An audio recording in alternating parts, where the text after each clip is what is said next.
संसद का शीतकालीन सत्र शुरू हो चुका है और इस बार खेल मंत्रालय भी खेल संघों और खिलाड़ियों से सीधे टकराव से अपनी जान छुड़ाने की कोशिश करता दिखाई दे रहा है,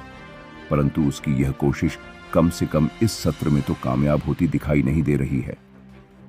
भारत सरकार के पिछले कार्यकाल में यदि हम जैसे खेल प्रेमियों के हिसाब से सबसे विवादास्पद मंत्रालय कोई रहा है तो वो रहा खेल मंत्रालय। राजनीतिक महत्वाकांक्षा और स्पष्ट रणनीति के चलते पिछले कार्यकाल में विभिन्न खेल संगठनों के साथ भारत के खेल मंत्रालय का टकराव, भारतीय ओलंपिक संघ में उठापटक,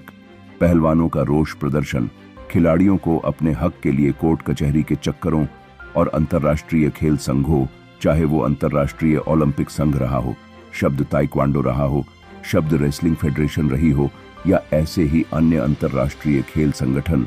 सभी का भारत सरकार की कार्यप्रणाली पर सवाल खड़े करना खासा चर्चा का विषय रहा है।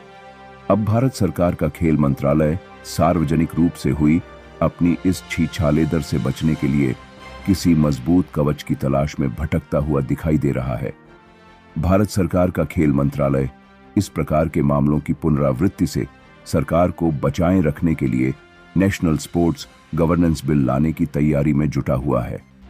भारत सरकार के खेल मंत्री मनसुख मांडवीय का मानना है कि